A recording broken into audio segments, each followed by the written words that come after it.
Me vinieron a enterrar viva. Apenas la tierra había cubierto el ataúd de mi marido y mis propios hijos, la sangre de mi sangre, llegaron con un plan diabólico: meterme en un sótano. El sótano de Marcela. Todo para poder robar mi casa y el dinero que mi marido, el amor de mi vida, me dejó. Creían que yo era una anciana frágil, una viuda indefensa. No sabían que tenía un último as bajo la manga. Mi marido, incluso desde el ataúd, dejó un regalo que expuso la codicia y las mentiras de mis hijos, y los dejó de rodillas, sin nada. Esta es la historia de cómo una madre se levantó de su propia tumba y destruyó la vida de sus hijos. Antes de seguir contando mi historia, dime en los comentarios, ¿desde dónde estás viendo esto?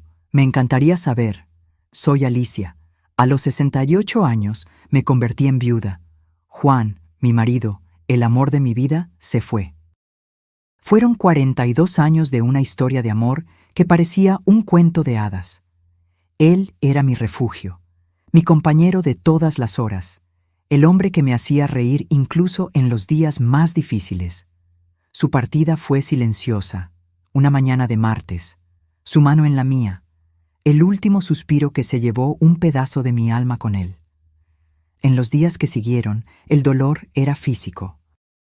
Caminaba por la casa como un fantasma, tocando su ropa, sintiendo su perfume en la almohada, tratando de encontrar cualquier rastro que me recordara que él una vez estuvo allí. La casa, que antes era nuestro hogar, de repente se convirtió en un lugar de recuerdos dolorosos y un silencio ensordecedor. Y fue en este momento de fragilidad, de luto, que mis hijos, Carlos y Marcela, decidieron hacer su jugada. Tal vez la codicia estuvo allí todo el tiempo, escondida detrás de sonrisas y abrazos. No lo sé, pero salió a la luz con una fuerza que me dejó sin aliento. No estaban allí para consolarme o ayudarme a superar la pérdida. Estaban allí para ver qué quedaba de mi marido. No puedo decir exactamente cuándo me di cuenta de que mis hijos habían cambiado. Tal vez fue durante el funeral de Juan, cuando Carlos consultaba el reloj cada 5 minutos, o cuando Marcela pasó la mitad de la ceremonia en su celular, diciendo que era un asunto de trabajo urgente. 42 años de matrimonio terminaron un martes por la mañana, con Juan partiendo silenciosamente mientras yo sostenía su mano. Y ahora estaba allí, sola entre arreglos florales y condolencias vacías. «Mamá, no puedes quedarte en esa casa enorme sola», dijo Carlos por tercera vez esa semana. Siempre era la misma conversación, iniciada con un tono preocupado que pronto se deslizaba hacia la impaciencia. «Estoy bien, hijo». «La casa no se hizo más grande solo porque tu padre se fue», respondí, tratando de terminar el tema mientras recogía las tazas del café que acababa de servir. «No lo entiendes, es mucha responsabilidad. ¿Y con qué te vas a mantener? Papá no dejó... Bueno, ya sabes». Dejó la frase en el aire, como si fuera obvio que Juan no habría cuidado de mí. Apreté los labios, conteniendo las palabras que querían salir. Juan y yo nunca discutíamos nuestras finanzas con los hijos. Era un acuerdo silencioso entre nosotros. Construimos nuestra vida juntos y esos asuntos eran nuestros. Pero ahora, una semana después del entierro, parecía que Carlos y Marcela tenían absoluta certeza sobre mi situación financiera. Las llamadas se volvieron diarias. Primero era Carlos por la mañana, luego Marcela por la tarde. «Mamá, necesitas ser práctica ahora», decía mi hija, con esa voz que usaba para hablar con Marina cuando era pequeña. «Estamos preocupados por ti sola en esa casa gigante, y el mantenimiento, y los costos.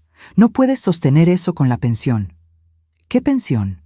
Juan era empresario, teníamos nuestra propia empresa, pero me di cuenta de que mis hijos ya habían construido una narrativa sobre mí. La viuda desamparada que necesitaba ser rescatada por sus serviciales hijos. La verdad es que no podía procesar todo aquello. En los primeros días después de la muerte de Juan, deambulaba por la casa como un fantasma, tocando su ropa aún colgada en el closet, sintiendo su olor en la almohada. El dolor era físico, como si una parte de mí hubiera sido arrancada. 42 años juntos. La mitad de mi vida con ese hombre de sonrisa fácil y manos fuertes que me llamaba mi amor, incluso cuando peleábamos. La insistencia de mis hijos aumentó junto con el vacío que Juan dejó. 2 semanas después del funeral, Carlos apareció con una carpeta de documentos. «Son solo algunas cosas para que les eches un vistazo, mamá». Puso los papeles sobre la mesa de la cocina. «Investigué algunos lugares más pequeños, más adecuados para ti ahora». Hojeé los papeles sin realmente leer. Eran anuncios de apartamentos pequeños, de una habitación, en barrios distantes. Ninguno tenía jardín. Juan y yo cultivábamos rosas en el patio desde hacía más de 20 años. «¿Y qué pasaría con esta casa?», pregunté, sabiendo la respuesta. «Bueno, tendríamos que venderla, claro. Es lo mejor para todos. No tienes que preocuparte por nada. Yo me encargo de todo». Al día siguiente fue el turno de Marcela. Llegó después del trabajo, trayendo comida congelada que no pedí y no quería. «Mamá, estuve pensando, ¿por qué no te vienes a vivir con nosotros? Tenemos ese espacio en el sótano que podemos convertir en un acogedor apartamento para ti». El sótano. Querían meter a su madre en un sótano. ¿Y qué haría con mis cosas, Marcela? ¿Con los muebles que tu padre y yo elegimos juntos? ¿Con mi jardín? «Ay, mamá, son solo cosas. Puedes traer algunos recuerdos, el resto lo vendemos junto con la casa». Hablaba como si me estuviera haciendo un favor inmenso. «Piénsalo bien, estarías cerca de nosotros, no tendrías que preocuparte por nada». Fue entonces cuando Carlos entró, como si hubiera estado esperando en el coche. Los dos se sentaron frente a mí en la sala que Juan y yo decoramos juntos, donde criamos a nuestros hijos, donde vivimos nuestras vidas.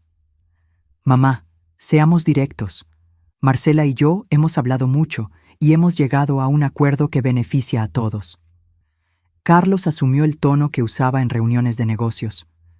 «Vendes la casa, vives con Marcela en el sótano adaptado y el dinero de la venta, bueno, lo dividiríamos. Yo usaría mi parte como entrada para un apartamento más grande y Marcela pagaría la universidad de Marina». Me quedé mirando a mis hijos, a esos mismos bebés que amamanté, a los niños que les enseñé a andar, a los adolescentes que consolé en sus primeras decepciones. Ahora eran adultos discutiendo cómo dividir el dinero de mi casa mientras me relegaban a un sótano. «¿Y qué gano yo con esto?», pregunté con calma. Se miraron, sorprendidos por la pregunta. «Bueno, mamá, ganas seguridad». «No tienes que preocuparte por dinero o por estar sola», respondió Marcela, como si explicara algo obvio. «Entiendo», respondí, levantándome lentamente.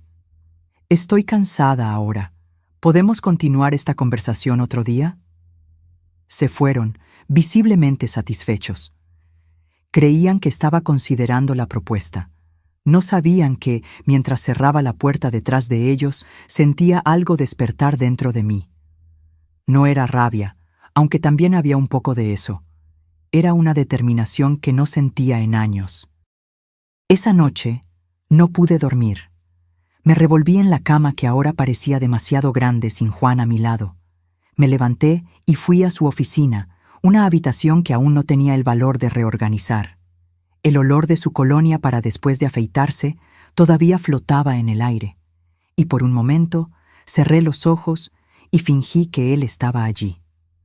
Fue entonces cuando noté el cajón del escritorio entreabierto. Juan era meticuloso con su espacio de trabajo. Ese cajón nunca estaría así.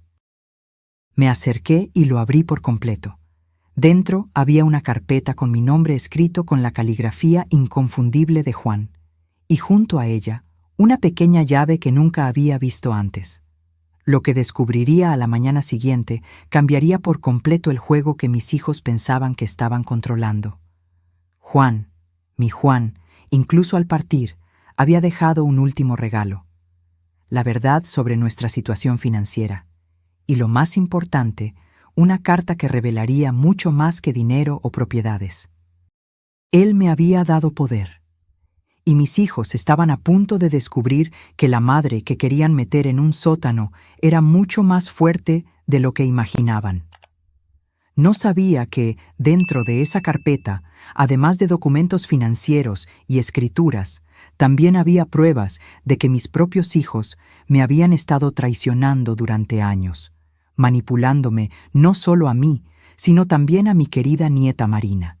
Y eso era solo el comienzo de lo que descubriría en las próximas semanas. A la mañana siguiente, con las manos temblorosas, abrí la carpeta que Juan había dejado. La primera página era una carta dirigida a mí, fechada 3 meses antes, cuando él ya sabía que el cáncer estaba demasiado avanzado, pero aún intentaba protegerme de la verdad completa. Mi amor, comenzaba la carta, y tuve que parar para respirar hondo, casi sintiendo su voz. Si estás leyendo esto, significa que ya no estoy aquí para protegerte como prometí hace 42 años. Pero no te preocupes, hice todo lo que pude para garantizar que nunca necesites depender de nadie. Las páginas siguientes eran una revelación tras otra. Juan había transferido la casa a mi nombre exclusivo hace 5 años, cuando recibió el primer diagnóstico de cáncer. Había inversiones diversificadas, seguros de vida y cuentas que yo ni siquiera sabía que existían. Pero lo que realmente me tomó por sorpresa fue la mención de una propiedad en Tulum. Compré nuestro refugio hace 2 años, cuando planeaba llevarte a una jubilación tranquila junto al mar. Iba a ser una sorpresa para nuestro 45 aniversario. Ahora será tu santuario. Adjunto a la carta estaba el contacto de Patricia Méndez, la abogada que se había encargado de todos estos arreglos con Juan, y una nota final. Hay una carta sellada con Patricia que solo debe ser entregada a ti 30 días después de mi partida. Sé que suena extraño, pero confía en mí una última vez. Te amo eternamente, tu Juan. Ese mismo día, llamé a Patricia y concerté una cita.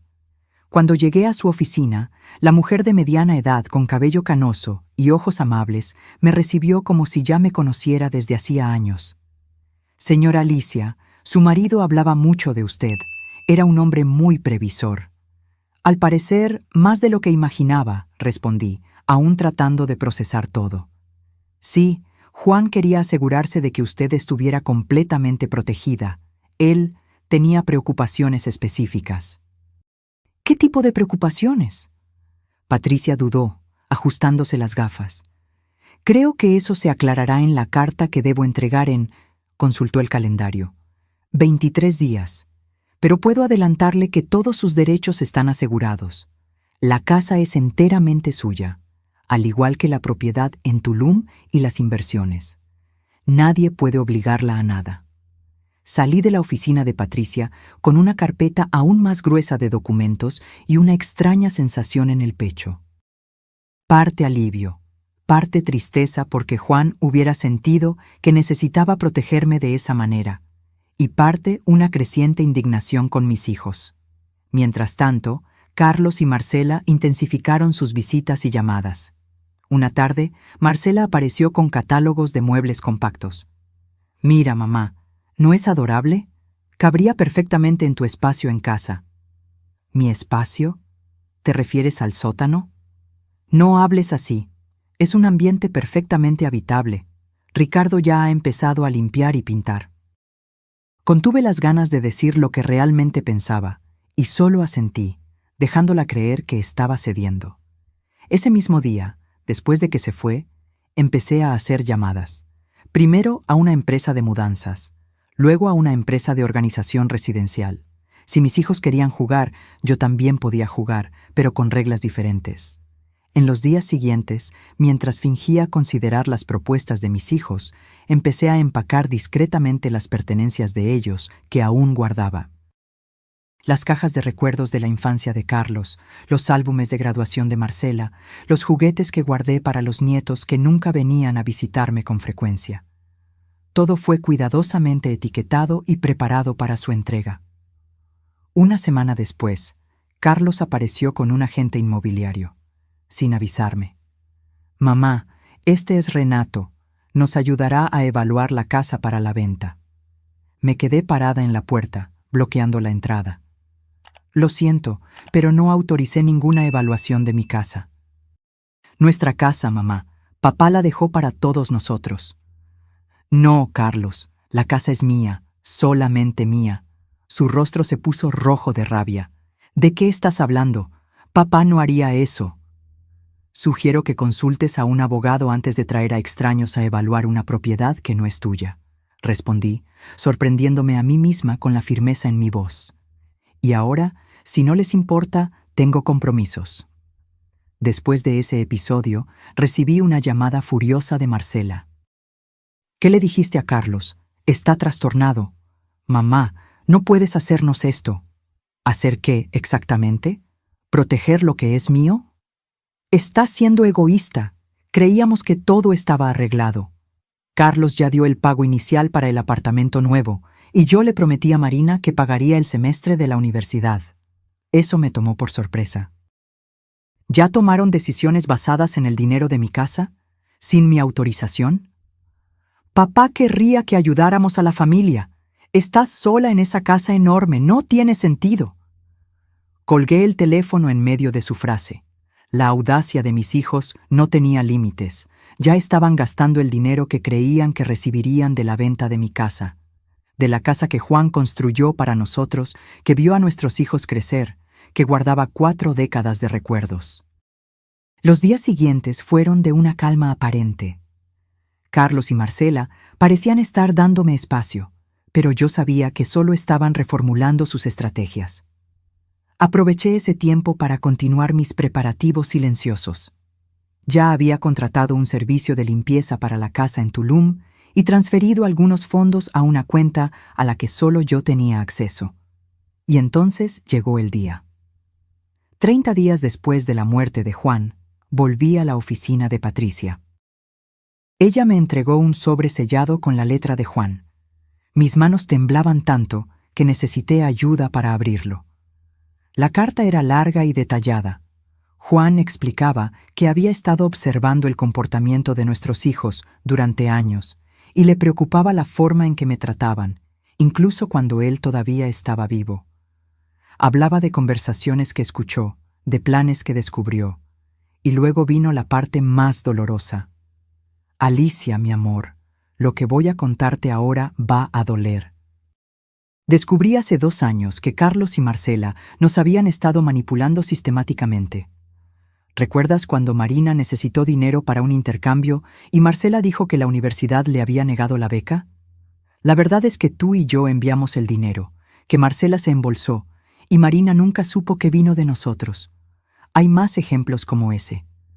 Carlos vendió ese terreno que heredamos de mi padre, y dijo que el dinero fue para un tratamiento especializado para Ana Luisa cuando tuvo depresión. Descubrí después que lo usaron para comprar un barco.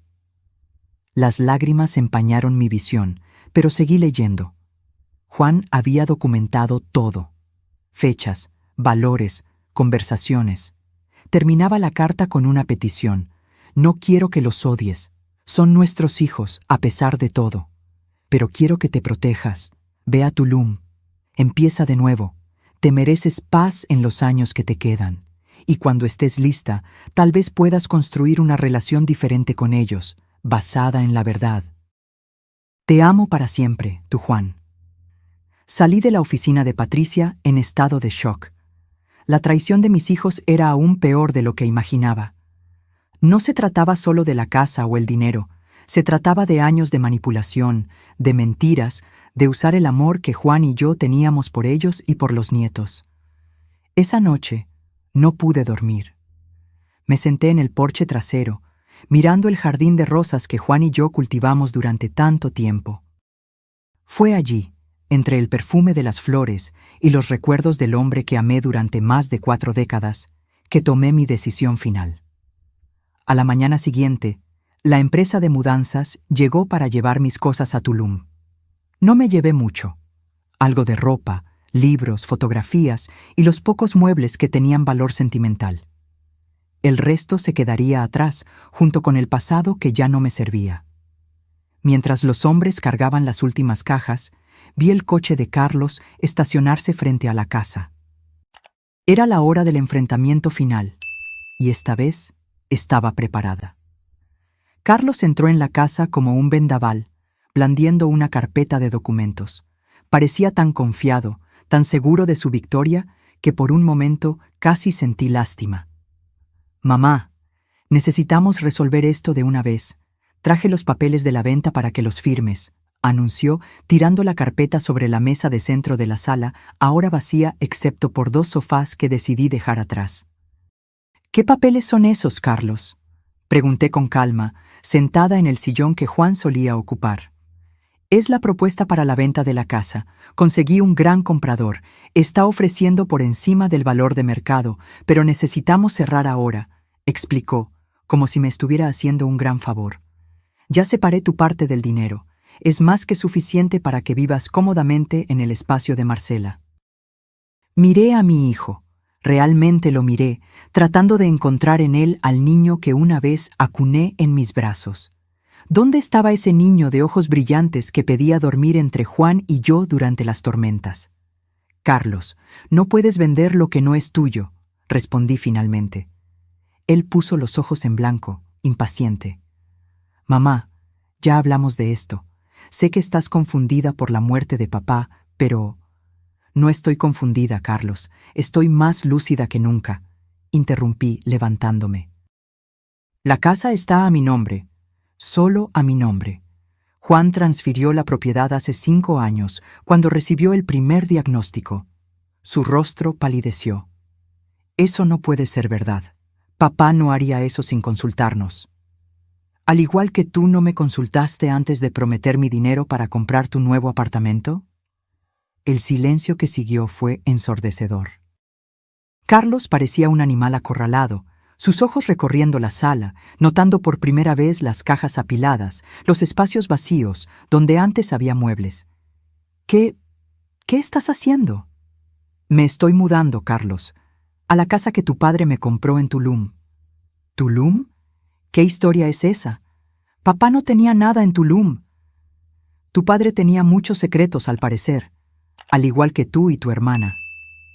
En ese momento sonó el timbre. Era Marcela, obviamente alertada por Carlos de alguna manera. Entró como un huracán, con el rostro contraído por la rabia. «Mamá, ¿qué locura es esta? Carlos acaba de llamarme diciendo que estás inventando historias sobre papá y mudándote». «No son historias, Marcela. Son hechos. Hechos que tu padre documentó cuidadosamente en los últimos años». Cogí la carta de Juan y algunos de los documentos que él había dejado. Se los extendí a mis hijos, que miraban con una mezcla de confusión y pavor. «Lean. Tal vez aprendan algo sobre el hombre que llamaban padre».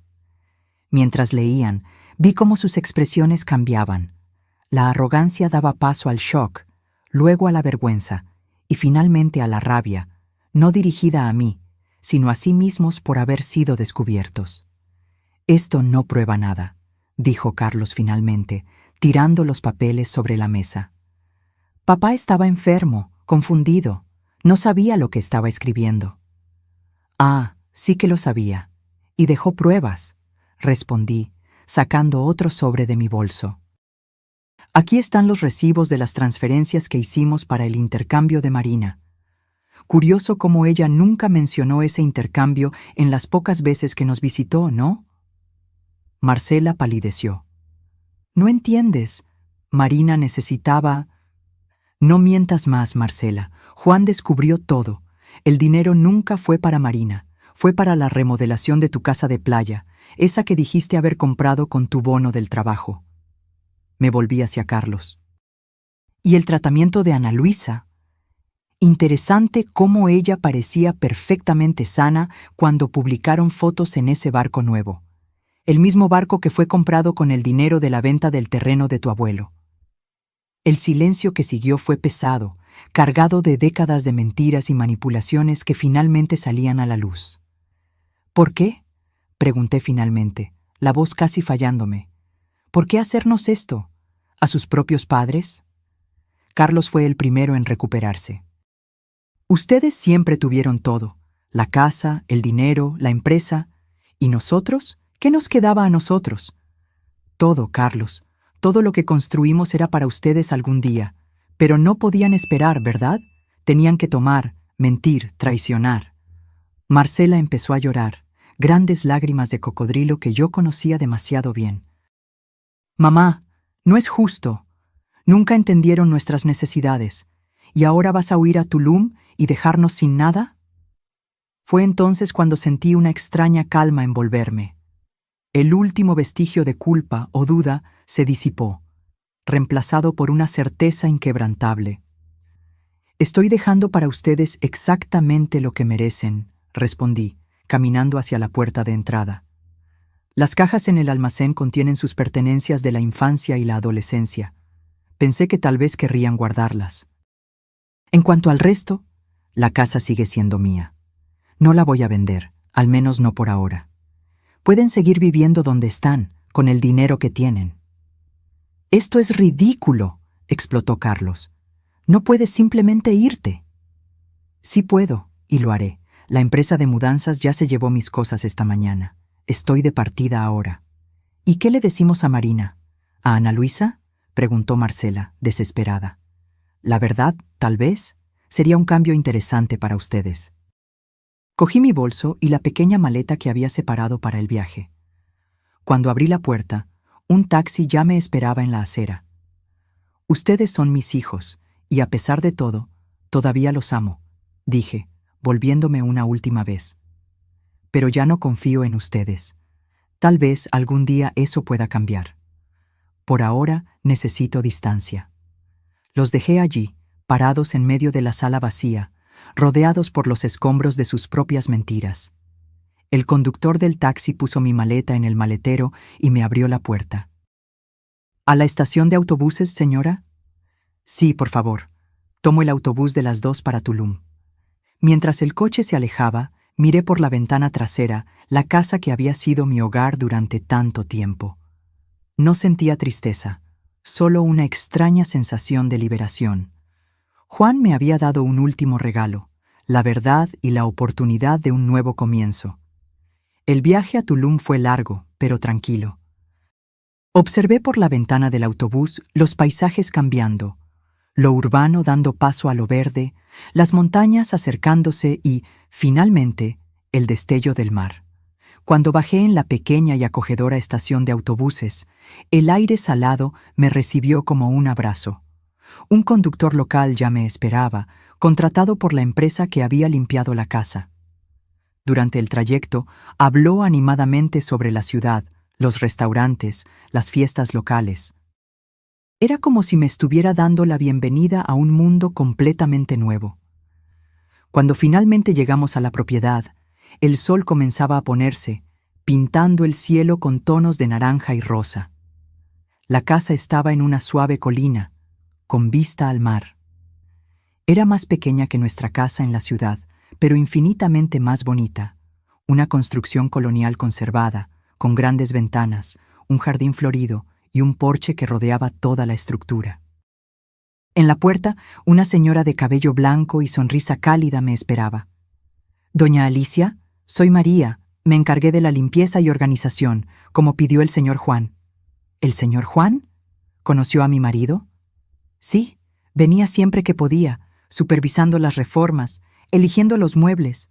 Decía que todo era para sorprender a su esposa en el aniversario de bodas. Qué pena que él...» Ella no completó la frase, pero no era necesario. Entramos juntas en la casa, y cada detalle mostraba el cuidado de Juan. Los muebles de madera clara, las cortinas ligeras que bailaban con la brisa del mar, los cuadros de paisajes marinos que él sabía que me encantaban.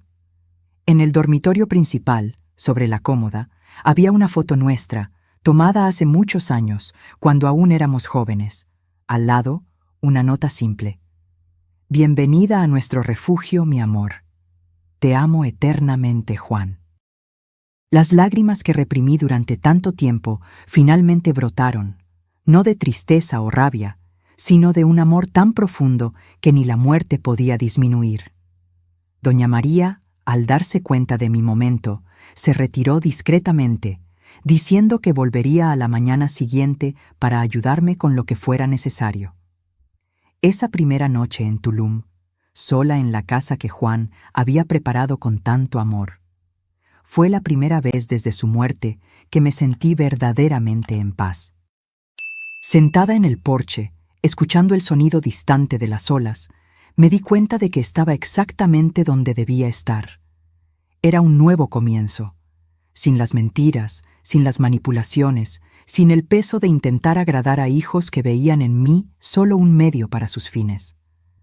Éramos solo yo, los recuerdos de Juan y un futuro que, por primera vez en mucho tiempo, parecía lleno de posibilidades.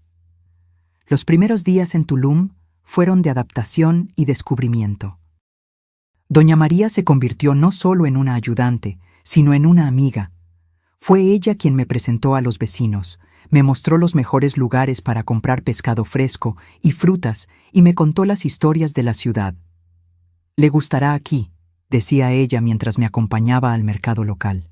«Es tranquilo pero tiene vida, y la gente respeta el espacio de los demás». Establecí una rutina simple. Me despertaba temprano, tomaba café en el porche observando el mar, caminaba por la playa, leía los libros que siempre quise leer pero nunca tuve tiempo. Por las tardes, a veces pintaba, un pasatiempo que abandoné cuando nacieron los hijos y nunca retomé. Las noches eran para cenas sencillas y contemplación. Fue en una de esas noches, casi un mes después de mi llegada, que recibí la primera llamada de Marina. Mi corazón se aceleró al ver su nombre en la pantalla del celular. «¿Abuela?» Su voz sonaba vacilante, casi tímida. «Hola, querida. Qué buena sorpresa. Yo quería hablar contigo. Mamá y papá están peleando mucho, dicen cosas extrañas y no entiendo qué está pasando». Suspiré, imaginando el caos que debía reinar en la casa de Marcela. «¿Qué quieres saber, Marina? ¿Es verdad que tú me mandabas dinero? ¿Para mis estudios?» La pregunta me tomó por sorpresa, así que Carlos y Marcela finalmente estaban siendo obligados a enfrentar algunas verdades. «Sí, querida. Tu abuelo y yo enviamos dinero durante 2 años para ayudar con tus estudios. Tu madre nos dijo que lo necesitabas». El silencio al otro lado de la línea fue largo, interrumpido solo por un sollozo ahogado. «Marina, ¿estás bien?» «No», respondió con la voz entrecortada. «Mamá nunca me lo dijo. Yo ni siquiera sabía que ustedes se preocupaban tanto». Eso fue como una puñalada en el pecho. «Claro que nos preocupábamos. Eres nuestra nieta. Siempre quisimos estar presentes en tu vida, pero mamá y papá siempre inventaban excusas para que no fuéramos a visitarlos», completó ella. «Decían que ustedes estaban demasiado ocupados, que preferían estar solos». Otra mentira para añadir a la lista. Juan y yo suplicábamos para que trajeran a los nietos más a menudo, pero siempre había una excusa: clases extras, compromisos, la distancia. «Abuela, ¿puedo visitarte? Quiero conocer este lugar donde vives ahora. Quiero conocerte de verdad». Las lágrimas vinieron a mis ojos. «Claro que puedes, mi amor, cuando quieras. ¿Qué tal la próxima semana? Estoy de vacaciones de la universidad». Así, una semana después, fui a buscar a Marina a la estación de autobuses de Tulum. Bajó del autobús pareciendo más joven que sus 20 años, cargando una mochila enorme y una mirada ansiosa. Cuando me vio, corrió y me abrazó con una fuerza que me sorprendió. Nos quedamos así por un largo momento, como si intentáramos recuperar años de abrazos perdidos. «Abuela, estás tan diferente», dijo, alejándose para mirarme mejor. «¿Diferente cómo?» «No sé explicarlo. ¿Más ligera? ¿Más bonita?» Sonreí, tomando una de sus maletas. «Debe ser el aire del mar. Vamos, quiero mostrarte tu nueva casa». Durante el trayecto hasta la casa, Marina se quedó en silencio, absorbiendo el paisaje, tan diferente de la gran ciudad donde creció. Sus ojos se abrieron de par en par cuando llegamos a la propiedad. «¡Wow! ¿Esto es lo que compró el abuelo? ¡Es hermoso!». La reacción de ella al entrar en la casa fue aún más emocionante. Tocaba todo, miraba cada detalle, cada fotografía. Se detuvo frente al retrato de Juan en la sala. «Lo extraño», murmuró, «aunque no conviví tanto como me hubiera gustado. Te amaba mucho, ¿sabes? Guardaba todos los dibujos que le mandabas cuando eras pequeña». «¿En serio? Mamá decía que ustedes tiraban esas cosas, que no tenían espacio». Negué con la cabeza, sintiendo esa familiar punzada de dolor. «Ven, quiero mostrarte algo». La llevé a mi habitación y abrí una caja que había traído conmigo. Dentro había docenas de dibujos infantiles, tarjetas de Navidad, fotos escolares. Juan había guardado todo meticulosamente, fechando cada artículo. Lo guardaba todo, Marina, todo lo que venía de ti y de Ana Luisa. Ella sostuvo un dibujo descolorido, una casa con 4 personas de palitos y un sol sonriente en la esquina. Me acuerdo de haber hecho esto. Tenía como 5 años. Pasamos la noche así, desenterrando recuerdos, llenando vacíos, construyendo puentes sobre los años de distancia forzada. Marina me contó sobre la universidad, sus sueños de ser escritora, las dificultades con su madre controladora. Después de que te fuiste, todo se puso extraño en casa. Mamá y papá pelean todo el tiempo. Tía Ana Luisa ya no les habla. Ella me contó lo del dinero del tratamiento que nunca existió. Siento mucho que te hayan involucrado en todo esto. No lo sientas. Si no fuera por esto, tal vez nunca hubiéramos tenido esta oportunidad de reconectarnos. Los días con Marina fueron como un bálsamo para mi alma. Caminábamos juntas por la playa, explorábamos el centro histórico, cocinábamos recetas antiguas que a Juan le encantaban. Por las noches, conversábamos durante horas en el porche, con el sonido de las olas como banda sonora. Una semana se transformó en 2, luego en 3. Marina llamó a la universidad y pidió una extensión de sus vacaciones, inventando una excusa sobre necesitar cuidar a su abuela enferma. «No estoy mintiendo», se justificó cuando levanté una ceja. «Realmente estoy cuidando de ti, de tu alma». Fue durante una de esas conversaciones nocturnas que me sorprendió con una propuesta. «Abuela, estuve pensando, ¿y si me tomo un semestre de licencia? ¿Podría quedarme aquí contigo, escribir mi libro, ayudarte a establecerte?» «Marina, no puedo dejar que interrumpas tus estudios por mi culpa». «No es solo por tu culpa, es por mí también». Sostuvo mis manos entre las suyas. «Por primera vez en la vida, siento que estoy exactamente donde debo estar. Además, puedo hacer algunos cursos en línea para no quedarme completamente parada». Después de mucha discusión, terminé aceptando. La verdad es que su presencia iluminaba mis días, y la idea de volver a estar sola me asustaba más de lo que quería admitir. La reacción de Marcela a la decisión de su hija fue explosiva, como esperábamos. Hubo llamadas furiosas, amenazas de cortar la mesada, que apenas pagaba, como descubrí. Acusaciones de que yo estaba robando a su hija, así como Juan había robado su dinero. «Ella no entiende, abuela», dijo Marina después de una de esas llamadas tempestuosas. «No puede ver que esto no se trata de ella. Se trata de nosotras, de reconstruir algo que ellos nunca nos permitieron tener». Poco a poco, establecimos una nueva rutina. Marina escribía por las mañanas, trabajando en la novela que siempre soñó crear. Yo pintaba o cuidaba del pequeño jardín que empecé a cultivar. Por las tardes, a veces dábamos clases de inglés a niños locales, una idea de Marina para integrarnos a la comunidad. Fue en una de esas tardes, mientras volvíamos de la clase, que encontramos a Carlos parado frente a nuestra casa. Mi corazón se heló al verlo allí, como un recuerdo no deseado del pasado que intentaba dejar atrás. «¿Qué haces aquí?», preguntó Marina, colocándose instintivamente entre yo y su tío. «Vine a ver a mi madre y a mi sobrina rebelde». Parecía cansado, abatido, muy diferente del hombre confiado que intentó obligarme a vender la casa meses atrás. «Está todo bien, Marina», dije, tocando su hombro. «¿Por qué no entramos? Doña María debe haber dejado café listo». La conversación que siguió fue tensa, cargada de palabras no dichas y resentimientos antiguos. Carlos intentó explicar sus acciones.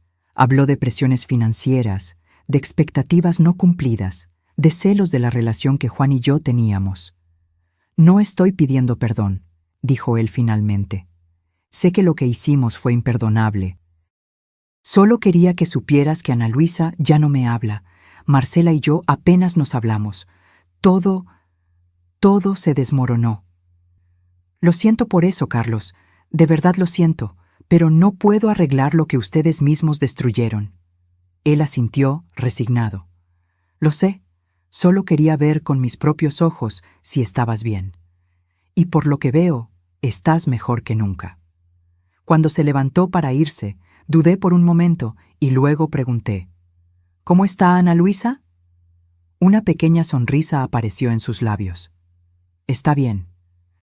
Se mudó a la casa de su madre, se llevó a los niños, dijo que no quiere que crezcan pensando que mentir y manipular es normal. Ella siempre fue más sensata que tú, comenté, sintiendo una punzada de orgullo por mi nuera. Carlos miró a Marina, que observaba todo en silencio. Cuida de tu abuela. Ella merece a alguien que realmente se preocupe. Después de su partida, Marina y yo nos quedamos en silencio por un largo tiempo, procesando lo que había sucedido. ¿Crees que algún día podrás perdonarlos?, preguntó ella finalmente. No lo sé, querida. El perdón no es algo que se decide dar. Es algo que sucede, o no. Por ahora, solo estoy viviendo un día a la vez. Los meses pasaron, y nuestra vida en Tulum asumió un ritmo propio, tranquilo y pleno. Marina terminó su novela, una historia sobre una joven que descubre que su familia no es lo que parecía y se embarca en un viaje de autodescubrimiento. No pude evitar ver los paralelos con nuestra propia historia. Se la mandé a algunas editoriales, contó ella, animada. Y estoy pensando en inscribirme en una maestría en literatura aquí en México. Sería una forma de estar más cerca de ti. Pensé que tu estadía aquí sería temporal, comenté, sorprendida por el cambio de planes. La vida es divertida, ¿verdad? Vine a conocerte mejor y terminé conociéndome mejor a mí misma. Nunca me sentí tan en casa como aquí. En una tarde soleada, mientras organizábamos fotos antiguas para un álbum que decidimos armar, Marina encontró una fotografía de Juan joven, sosteniendo a un bebé recién nacido. ¿Es papá? No, es Carlos. Tu abuelo estaba tan orgulloso ese día, juró que sería el mejor padre del mundo. ¿Y lo fue? Reflexioné por un momento. Lo intentó. Los dos lo intentamos. Pero creo que cometimos el error de amar demasiado, de dar demasiado, sin enseñar el valor de lo que estábamos dando. Marina tomó mi mano. Tú no cometiste ese error conmigo. Me mostraste el valor del amor verdadero, del respeto, de la honestidad, y eso vale más que cualquier herencia material. Esa noche, sentada en el porche con Marina, observando el cielo estrellado sobre el mar de Tulum, sentí una sensación de plenitud que no experimentaba desde la muerte de Juan. El dolor de la traición de mis hijos todavía estaba allí, una cicatriz que tal vez nunca desaparecería por completo. Pero a su lado estaba algo nuevo, la alegría de una relación genuina con mi nieta, la libertad de vivir en mis propios términos, la paz de finalmente estar donde yo debía estar. Juan tenía razón en su carta. Necesitaba esa ruptura para encontrar mi camino de regreso a mí misma. Y aunque el precio fue alto, la pérdida de la ilusión sobre mis hijos, el enfrentamiento con verdades dolorosas, lo que gané a cambio fue inestimable: autenticidad, autonomía y un amor que no exigía sacrificios o sumisión. ¿En qué piensas, abuela?, preguntó Marina, viendo mi mirada perdida en el horizonte. Estoy pensando que a veces necesitamos perder algo para ganar algo más grande. Tu abuelo lo sabía, por eso me trajo hasta aquí. Él debe haberte amado mucho. Me amó. Y yo todavía lo amo, ¿sabes? Ni la muerte cambia eso. Marina sonrió, recostando la cabeza en mi hombro. ¿Sabes qué creo? Que el abuelo estaría muy orgulloso de ti ahora, de la mujer fuerte e independiente en la que te has convertido. Creo que él siempre supo que yo era así. Solo necesitaba recordármelo. El viento del mar trajo el perfume de las flores del jardín, mezclado con el olor a sal. En algún lugar, una guitarra tocaba suavemente, y el sonido de las olas marcaba el tiempo como un metrónomo natural. Era una sinfonía perfecta para esta nueva fase de mi vida, una vida que Juan me había regalado con su último acto de amor. «Gracias por estar aquí conmigo, Marina», susurré. «No hay otro lugar donde preferiría estar, abuela, ni otro lugar donde debería estar». Y así permanecimos, dos mujeres de generaciones diferentes, unidas no solo por la sangre, sino por algo mucho más profundo. La comprensión de que el verdadero legado de Juan no estaba en las casas o en el dinero que dejó, sino en el valor que nos dio para ser auténticas, para exigir respeto y para construir un nuevo tipo de familia, una basada no en obligaciones o expectativas, sino en elecciones conscientes y amor genuino. La casa que Juan construyó no era de ladrillos y argamasa. Era este momento, esta libertad, esta oportunidad de volver a empezar. Y en esa noche estrellada en Tulum, sentí que finalmente había encontrado mi camino a casa. Y bien, ¿qué te pareció esta historia? ¿Has pasado por algo similar? Si estuvieras en su lugar, ¿qué habrías hecho? ¿Habrías perdonado a tus hijos? Deja tu opinión aquí en los comentarios, me encantaría saber lo que piensas. Y si te gustó esta historia de venganza y superación, no olvides darle me gusta y suscribirte al canal para no perderte las próximas. Hasta la próxima.